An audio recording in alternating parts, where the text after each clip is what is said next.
I was sitting at my desk, reviewing investment portfolios like any other Tuesday morning, when my phone lit up with an unknown number.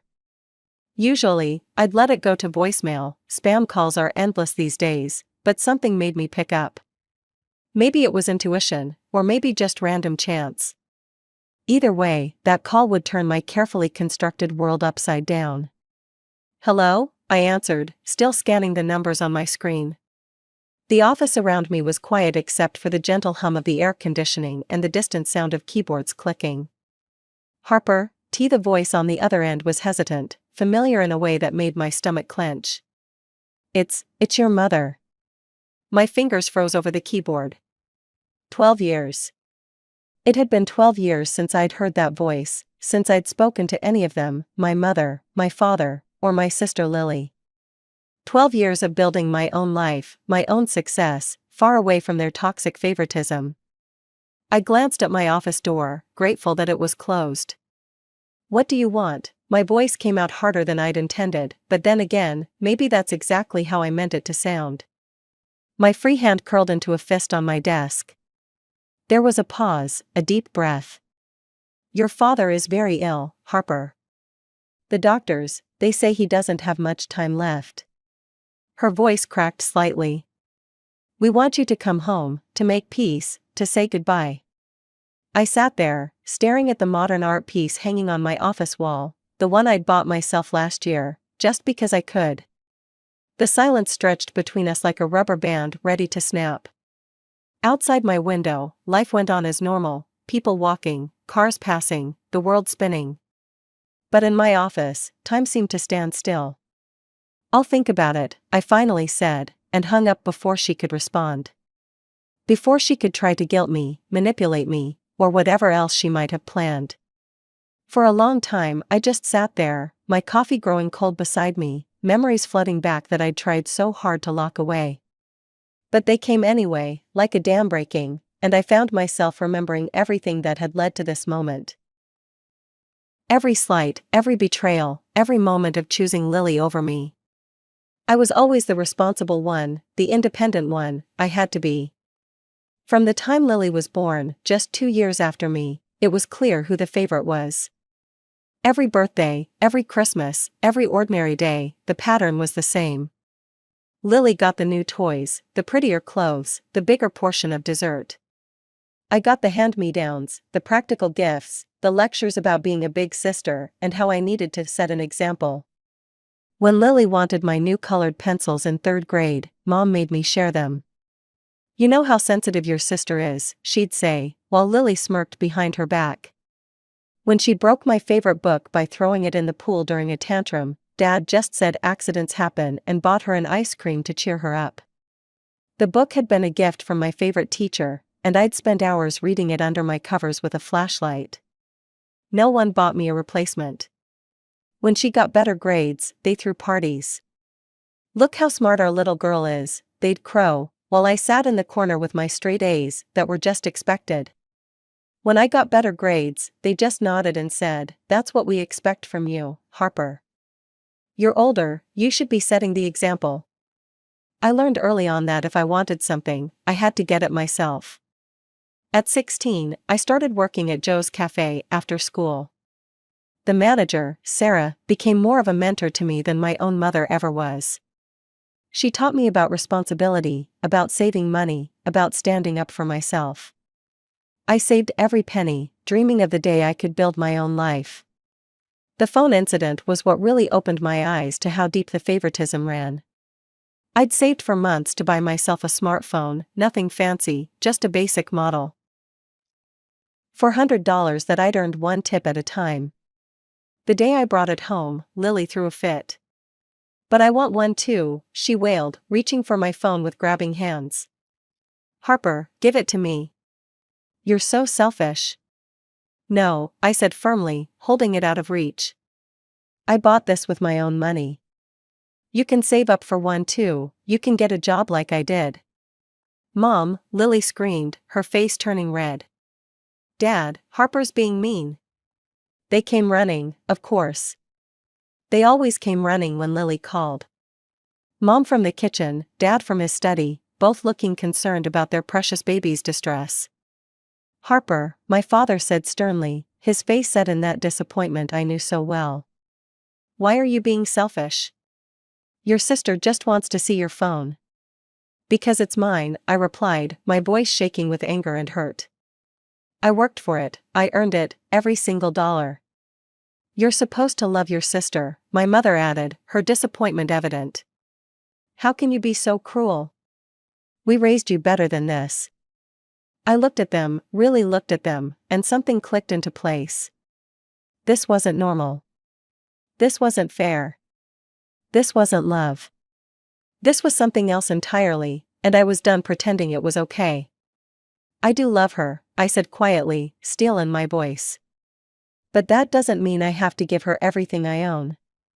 I went to my room and locked the door, ignoring their calls and Lily's fake sobs that I knew would soon turn to demands for something else.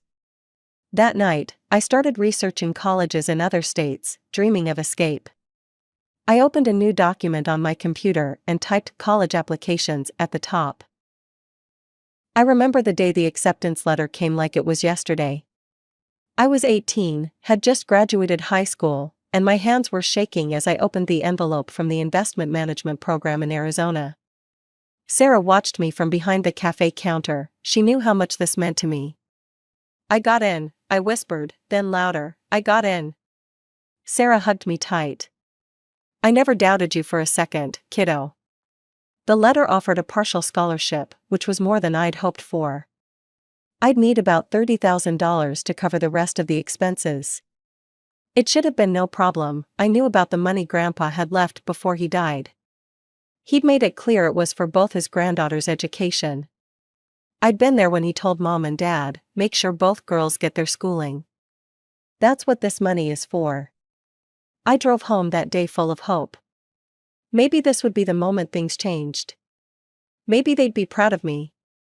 Maybe they'd finally see me. I found them in the living room, Lily sprawled on the couch texting while Mom and Dad watched TV. "I got accepted," I announced, holding up the letter. "The investment management program in Arizona. They're even giving me a partial scholarship." Mom muted the TV. Dad shifted in his chair. Lily didn't even look up from her phone. "That's nice, honey," Mom said, but something in her tone made my stomach drop. "But Arizona is so far away." "The program is exactly what I want to do," I explained. "And with Grandpa's money for the remaining tuition." "About that," Dad interrupted, clearing his throat. "We don't have that money anymore." The world seemed to tilt sideways. "What do you mean?"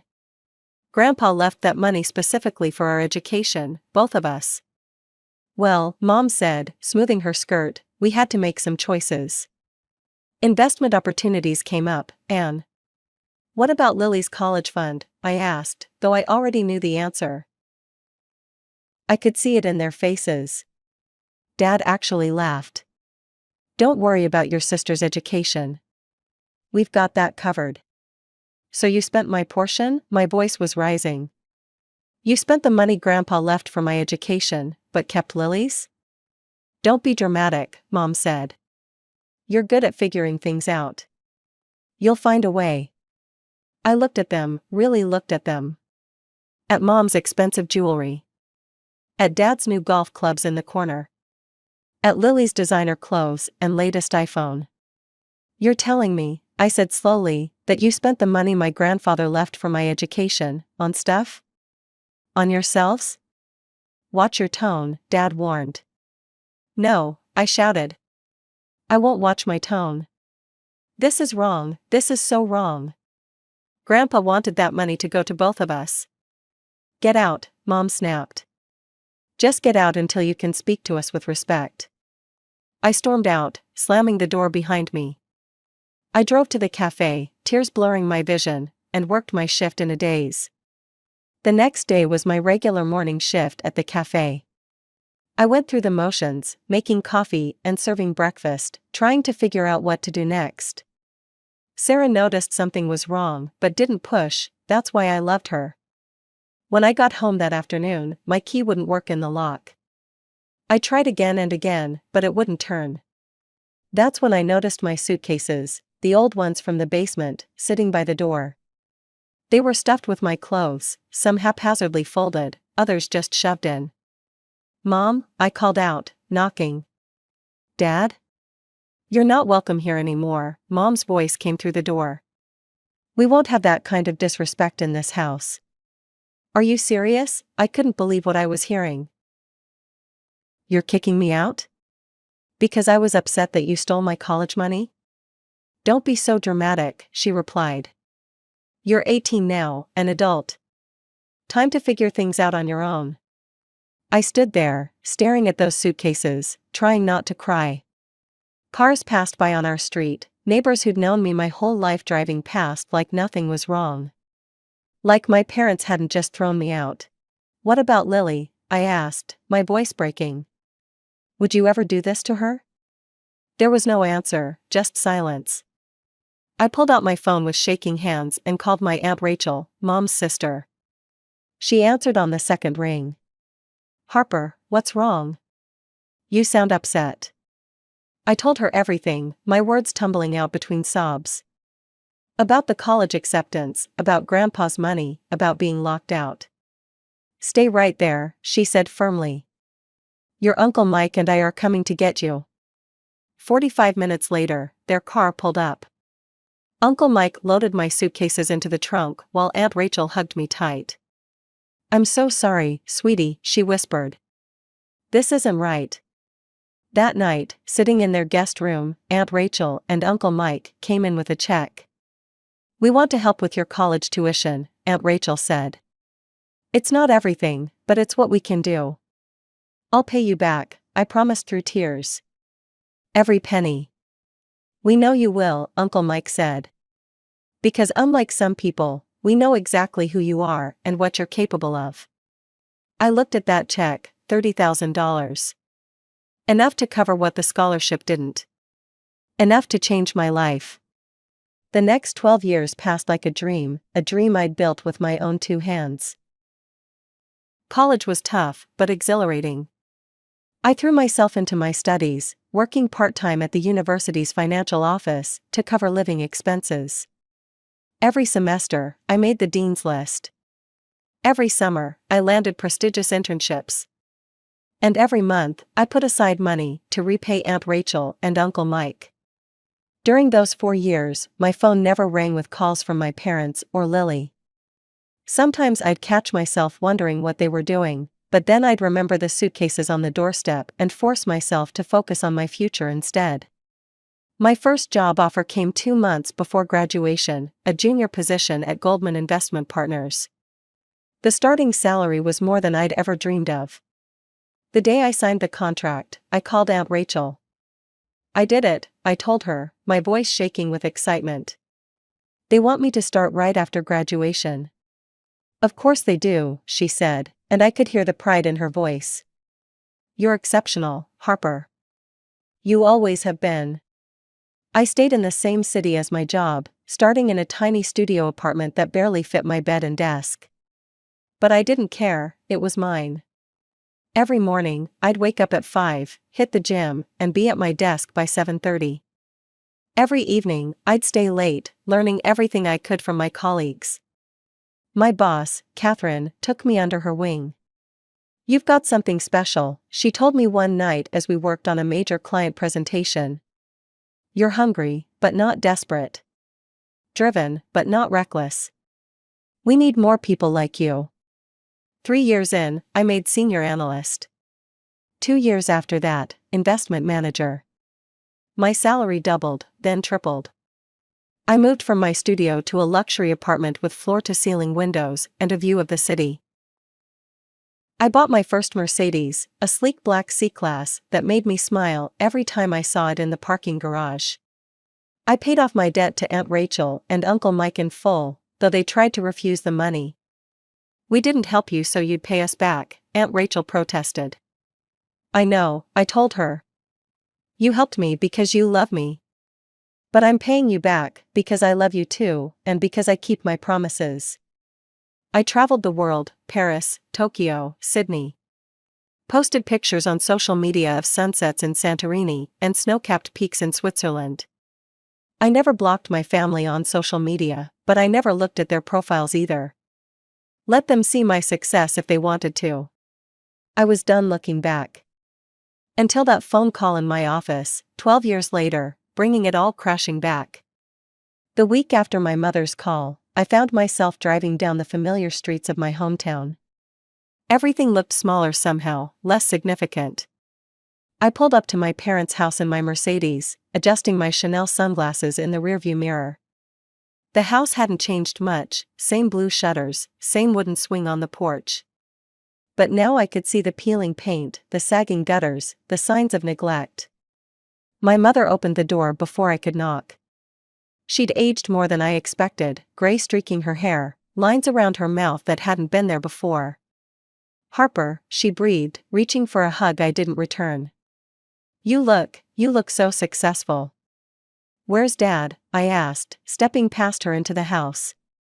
The interior smelled the same, Mom's vanilla candles and Dad's coffee. "In the living room," she said, hurrying ahead of me. "He's having a good day today." I wasn't prepared for how my father looked. The man who'd once seemed so imposing, so authoritative, sat slumped in his recliner, thin and pale. His eyes lit up when he saw me, though, and for a moment I saw a flash of the father I remembered. "Harper," he said, his voice weaker than I remembered, but still carrying that note of authority. "You came." "I did," I replied, sitting in the chair across from him. "You look unwell." He laughed, but it turned into a cough. "Always direct, weren't you?" "Yes, cancer's a bitch. Doctors say I've got a few months, maybe less." Mom hovered nearby, wringing her hands. "I made your old room up for you, everything's just like you left it." I almost laughed at that. Nothing was like I'd left it, they'd made sure of that 12 years ago. "Where's Lily?" I asked, noting my sister's absence. "Oh, she's out with friends," Mom said quickly. "She'll be back for dinner." "She's so excited to see you." I doubted that, but nodded anyway. We made awkward small talk for a while. They asked about my job, my apartment, my car. I gave short, polite answers, watching them exchange glances when they thought I wasn't looking. That evening, Lily finally showed up, dressed in designer clothes that looked new. She'd gained weight since I'd last seen her, but her face was still pretty, still holding that look of perpetual entitlement I remembered so well. "Harper," she squealed, as if we were best friends who'd just been apart for a weekend. "Oh my God, is that a Cartier watch?" "It's gorgeous." Dinner was a strange affair. Mom had made all my favorite childhood dishes, as if food could bridge a 12-year gap of betrayal and silence. Dad ate little, mostly pushing food around his plate. Lily chatted endlessly about her friends, her social life, her plans to start a lifestyle blog. "Speaking of plans," Dad said suddenly, setting down his fork. "Harper, there's something important we need to discuss." I saw Mom tense up, saw Lily's eyes dart between our parents. Something clicked in my mind. This wasn't just about saying goodbye to a dying father. This was something else entirely. "What is it?" I asked, though a part of me already knew this wasn't going to be good. Dad leaned forward, his face serious. "I need you to promise me something. A dying man's wish, if you will." I waited, my hand tightening around my water glass. "After I'm gone," he continued, "I need to know that Lily will be taken care of. That she'll be able to maintain her lifestyle. And you, well, you're in a position to ensure that happens." The room went silent. I could hear the tick of the clock on the wall, the hum of the refrigerator, the sound of my own heartbeat pounding in my ears. "You want me to what?" I asked, my voice dangerously quiet. "To take care of your sister," Mom jumped in. "To help her financially." "You're doing so well, Harper, you have more than enough to." I stood up from the dinner table, my chair scraping against the hardwood floor. "Let me get this straight. You called me here, after 12 years of silence, to ask me to financially support my fully capable adult sister?" "Harper, please sit down," Mom pleaded. You're making this more dramatic than it needs to be. More dramatic? I laughed, but there was no humor in it. You kicked me out of this house, you left my belongings in suitcases on the doorstep. You spent my college money, money that Grandpa specifically left for my education. And now you want me to support Lily? Lily spoke up, her voice whiny. It's not fair that you have so much money and won't share it. You've always been selfish. I turned to look at her, really look at her. Designer dress, expensive jewelry, perfectly manicured nails, all paid for by our parents, even now, when she was 28 years old.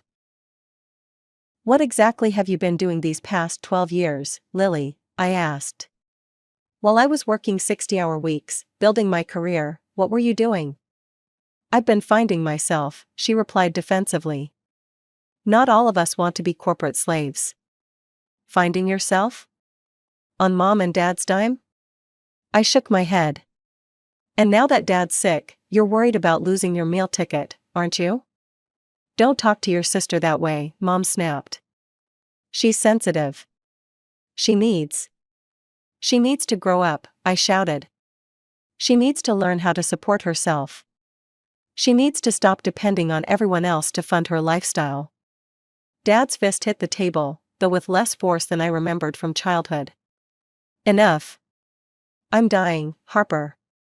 My last wish is to know that my youngest daughter will be taken care of. And what about your oldest daughter? I asked quietly. Did you ever want to take care of me? The silence that followed was deafening. I grabbed my purse from the back of my chair. I'm leaving, I announced. This was a mistake. Harper, please, Mom followed me to the door. Think about what you're doing. Think about your father's last wish. I turned to face her.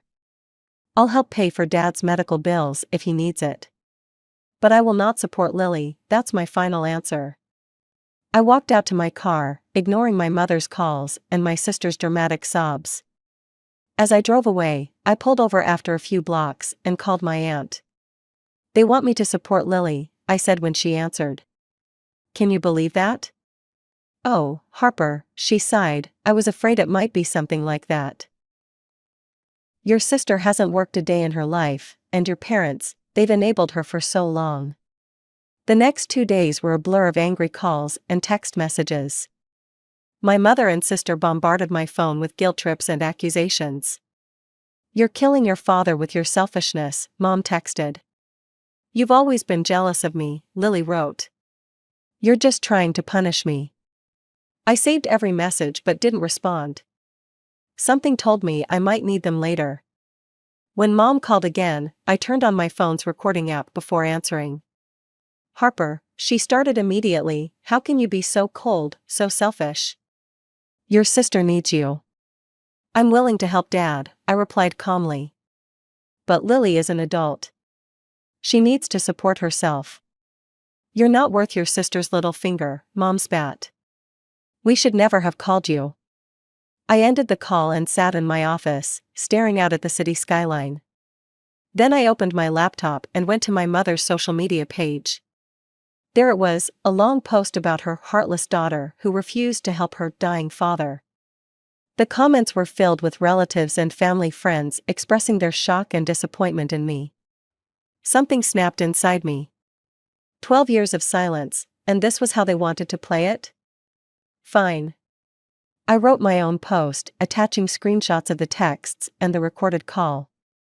I told the whole story, the childhood favoritism, the stolen college money, the eviction, everything. I ended it with the truth about their recent contact, not that they wanted to reconcile, but that they wanted me to financially support my able-bodied adult sister. The response was immediate and overwhelming. Comments flooded in, people expressing their shock, not at me this time, but at my parents. Family members I hadn't spoken to in years reached out privately, many sharing their own stories of witnessing the favoritism but never speaking up. Mom tried to defend herself in the comments, but each explanation just dug her deeper. Even her closest friends couldn't justify asking one daughter to support another perfectly capable adult. 6 months later, Aunt Rachel called to tell me Dad had passed away. Mom hadn't invited me to the funeral, one final act of petty revenge. I sent a large bouquet of flowers anyway, with a card that read simply, "Goodbye, Dad." That was 3 months ago. Through Aunt Rachel, I hear that Mom is struggling to maintain their lifestyle on what Dad left her. Lily throws tantrums about not being able to afford her usual shopping sprees and restaurant meals. Sometimes I wonder if they've learned anything from all of this. Last week, I got another call from an unknown number. This time, I let it go to voicemail. It was Lily, asking if I'd reconsider helping her just until she gets on her feet. I deleted the message without responding. Sitting in my office now, looking at the life I built for myself, I feel at peace with my decisions. I'm sorry I never got to truly reconcile with Dad, but I'm not sorry I stood my ground. Some people might call me cold or unforgiving, but I learned long ago that maintaining healthy boundaries isn't the same as being cruel. I glance at the photo on my desk, me with Aunt Rachel and Uncle Mike at my last birthday celebration. They're my real family, the ones who believed in me, supported me, loved me unconditionally. Blood might be thicker than water, as they say, but love is thicker than blood. And real love doesn't come with conditions or price tags. My phone buzzes, a text from Aunt Rachel asking if I'm still coming for Sunday dinner. I smile and text back a quick yes, wouldn't miss it. Some bridges stay burned for a reason, but others grow stronger with time.